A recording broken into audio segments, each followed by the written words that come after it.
এনসিপির পদযাত্রা নিয়ে বিস্তারিত জানাতে এই মুহূর্তে হবিগঞ্জ থেকে যোগ দিয়েছেন সহকর্মী আবু সালে নুরুজ্জামান। আবু সালে নুরুজ্জামান, আমরা যতদূর জানি যে ব্রাহ্মণবাড়িয়া থেকে হবিগঞ্জের উদ্দেশ্যে এনসিপির পদযাত্রা রওনা হয়েছে, ঠিক কখন হবিগঞ্জে এসে পৌঁছাবে আর সেখানে কি কি কর্মসূচি রয়েছে? দেখুন, এনসিপির নেতৃবৃন্দ ইতিমধ্যেই ব্রাহ্মণবাড়িয়া থেকে হবিগঞ্জের সার্কিট হাউসে প্রবেশ করেছেন। নাহিদ ইসলামের নেতৃত্বে গাড়ি বহর ইতিমধ্যে হবিগঞ্জ সার্কিট হাউসে প্রবেশ করেছে।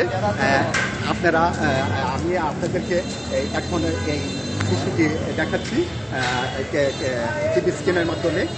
নাহিদ ইসলাম সহ এবং কেন্দ্রীয় নেতৃবৃন্দ আজ হবিগঞ্জের এনসিপির যে পদযাত্রা কর্মসূচি রয়েছে, এই কর্মসূচি কিছুক্ষণ পরেই অনুষ্ঠিত হবে। এখন তারা সার্কিট হাউসে এসে তারা পৌঁছেছেন।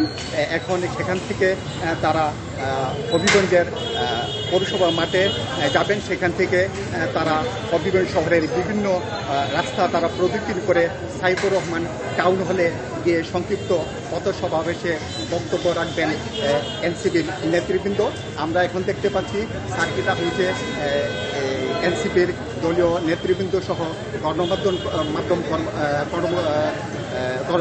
গণমাধ্যম কর্মীরা সেখানে অবস্থান করছেন এবং আমরা দেখতে পাচ্ছি এই নেতৃবৃন্দ ইতিমধ্যে সার্কিট হাউসে তারা পৌঁছে গেছেন। আর এই এনসিপির প্রোগ্রামকে ঘিরে হবিগঞ্জে আইন শৃঙ্খলার পরিস্থিতি ব্যাপক জোরদার করা হয়েছে। পুলিশ প্রশাসনের পক্ষ থেকে সেনাবাহিনী এবং পুলিশ বাহিনী, র্যাব সহ অন্যান্য যে পুলিশ বাহিনীর সংগঠন রয়েছে তারা সার্বিক নিরাপত্তায় বেষ্টনী দিয়ে হবিগঞ্জ শহর রয়েছেন আমরা দেখতে পেরেছি। আর হয়তো এই অনুষ্ঠানটি তারা বলছেন কিছুক্ষণের মধ্যে অনুষ্ঠিত হবে, কিন্তু এইমাত্র নেতৃবৃন্দ পৌঁছায়। এই অনুষ্ঠানটি হয়তো ঘণ্টাখানেক সময় হতে পারে এই অনুষ্ঠানটি পদযাত্রাটি শুরু হতে, এবং পদযাত্রার পরপরই আপনার পথসভা অনুষ্ঠিত হবে। এই ছিল হবিগঞ্জ সার্কিট হাউস থেকে এনসিপির পদযাত্রা নিয়ে সর্বশেষ। জানাচ্ছিলেন সহকর্মী আবু সালেহ নুরুজ্জামান।